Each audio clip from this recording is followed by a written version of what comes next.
Bonjour, bonsoir tout le monde. Bienvenue dans une nouvelle vidéo. Sujet nous porté pour aujourd'hui c'est le coronavirus ou l'expression de la colère de Dieu. Depuis un bon bout de temps, il y a une pandémie qui a saccagé le monde entier.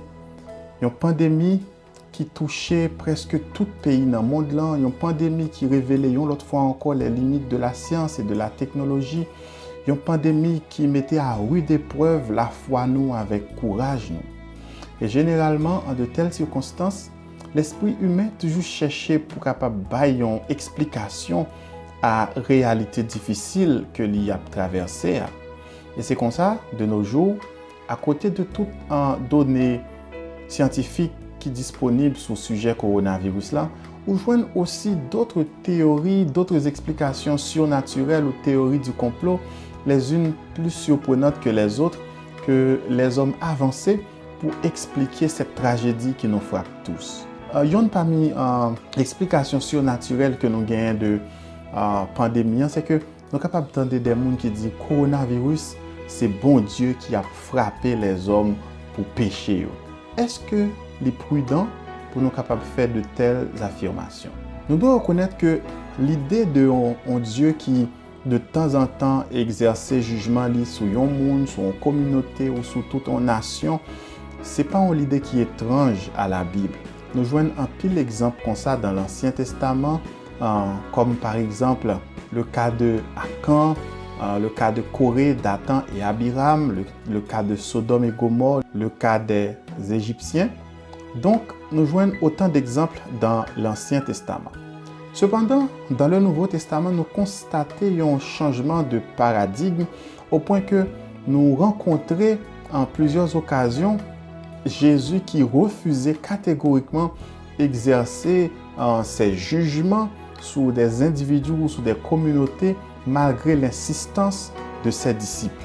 Nous joignons un épisode comme ça dans Luc 9, versets 52 à 55, côté nous lit. Il envoya devant lui des messagers qui se mirent en route et entrèrent dans un bourg des Samaritains pour lui préparer un logement. Mais on ne le reçut pas parce qu'il se dirigeait vers Jérusalem. Les disciples Jacques et Jean, voyant cela, dirent au Seigneur, « Veux-tu que nous commandions que le feu descende du ciel et les consume ?» Jésus se tourna vers eux et les réprimanda, disant, « Vous ne savez de quels esprits vous êtes animés. » Amis, il est intéressant pour nous noter que ni Jésus ni apôtres à travers le Nouveau Testament, ils n'ont pas jamais exercé ou prononcé un jugement contre une communauté tout entière, contre toute une nation à travers ministère. Le seul jugement que Christ a été prononcé pendant le ministère terrestre, c'est un jugement contre Satan lui-même et un jugement qui en même temps renfermait non pas en condamnation pour le reste des hommes, mais de l'espérance. Quand nous lisons dans Jean 12, versets 31 à 32, où il est dit « Maintenant a lieu le jugement de ce monde. Maintenant le prince de ce monde sera jeté dehors. Et moi, quand j'aurai été élevé de la terre, j'attirerai tous les hommes à moi. » Ainsi, il est clair que bon Dieu n'a aucune intention pour exercer des jugements de temps à autre sur les hommes avant le temps marqué pour cela. Le jugement qui a été prononcé, c'était contre Satan lui-même et ses anges, mais le plan de Dieu, c'est pour attirer tout le monde à lui.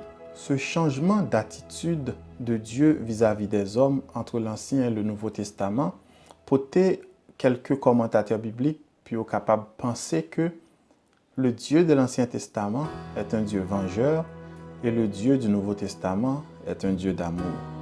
Bien entendu, pas gagné qui plus faux que commentaire ça. Parce que les jugements de Dieu dans l'Ancien Testament, c'est expression l'amour pour les hommes en ce sens que lui endiguer le mal pour protéger le plus grand nombre. Et sa patience dans le Nouveau Testament, c'est encore l'expression de son amour en ce sens que lui choisit prendre du temps pour sauver le plus grand nombre. Qui est-ce qui a occasionné cette différence d'approche entre l'Ancien et le Nouveau Testament? La réponse est simple, c'est le sacrifice de Jésus à la croix. À la mort de Christ, le royaume de grâce a été inauguré. Ainsi, depuis la mort de Jésus dans le Nouveau Testament, nous vivons l'ère de la grâce.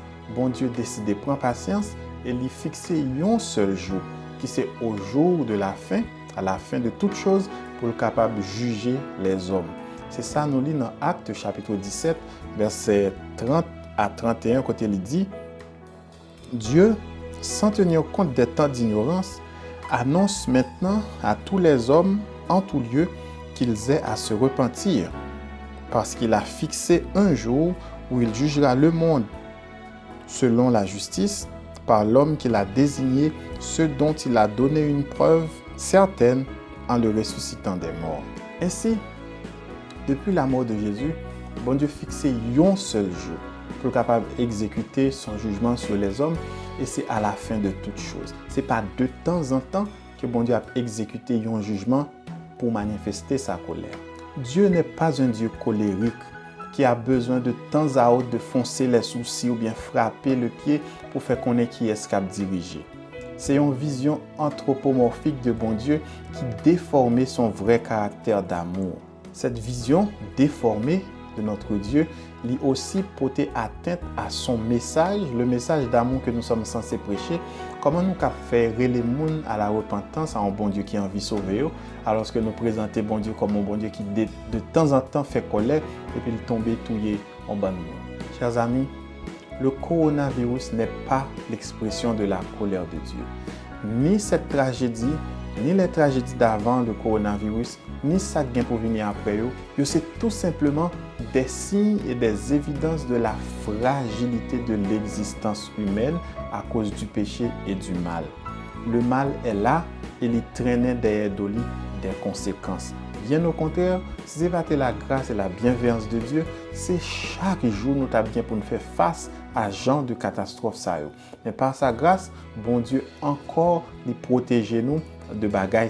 Et c'est ça nous lisons dans Apocalypse chapitre 7, verset 1 à 3, côté il dit « Après cela, je vis 4 anges debout aux 4 coins de la terre. Ils retenaient les 4 vents de la terre, afin qu'il ne soufflât point de vent sur la terre, ni sur la mer, ni sur aucun arbre. Et je vis un autre ange qui montait du côté du soleil levant et qui tenait le sceau du Dieu vivant.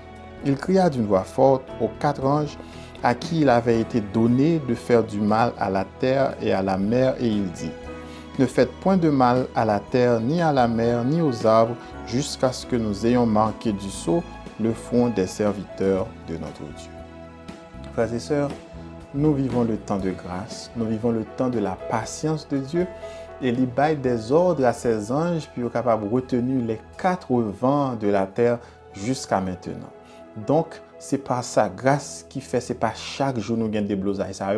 Est-ce que genre de approche ça, à savoir répéter que coronavirus, c'est châtiment, bon Dieu, voyez, pour frapper les gens qui péchent, est-ce que genre de discours ça est sans conséquence sur le message nous, que nous avons prêché, sur l'évangile que nous sommes censés prêcher?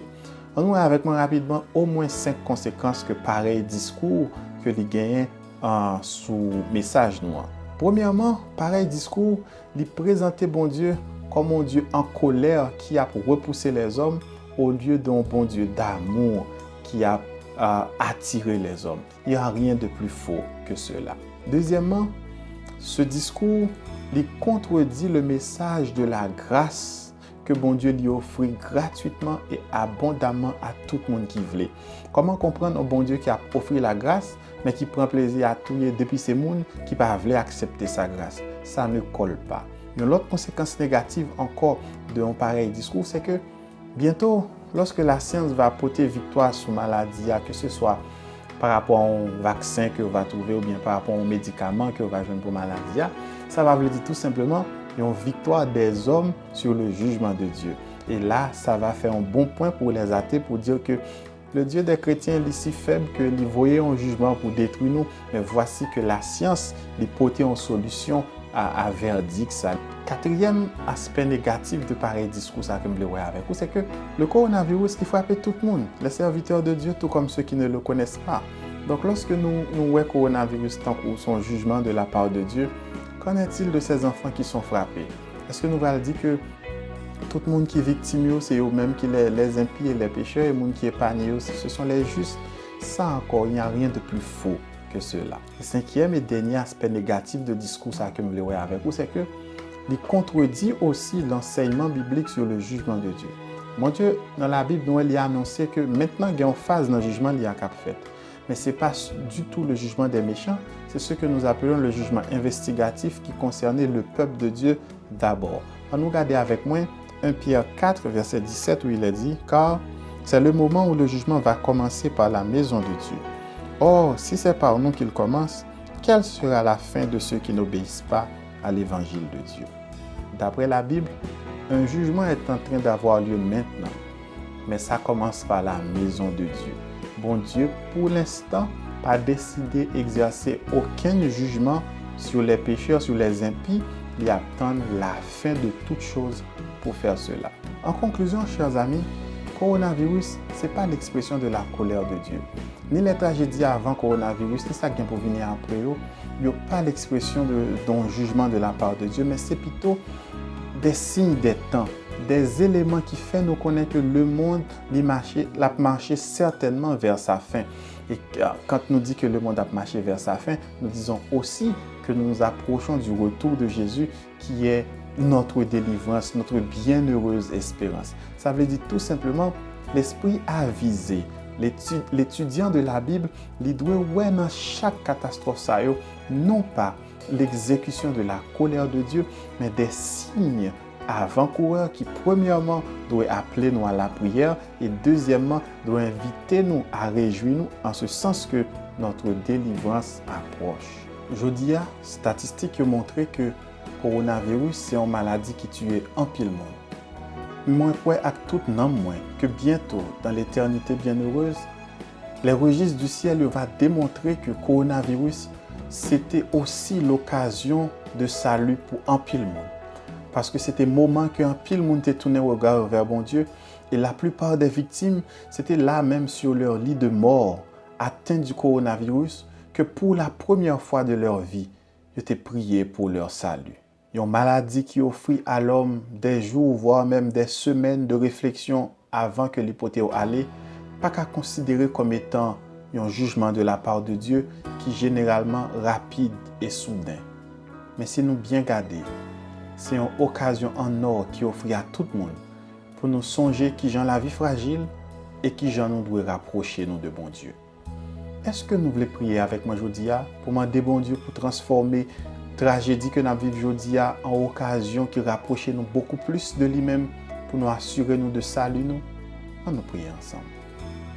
Seigneur, merci d'être qu'on rappelle nous aujourd'hui que signe des temps, ce n'est pas l'expression de ta colère, mais c'est plutôt un appel à la prière et un rappel de notre glorieuse destinée parce qu'on est sur route pour venir chercher nous. T'en prie, aidez-nous à la foi, nous, Seigneur.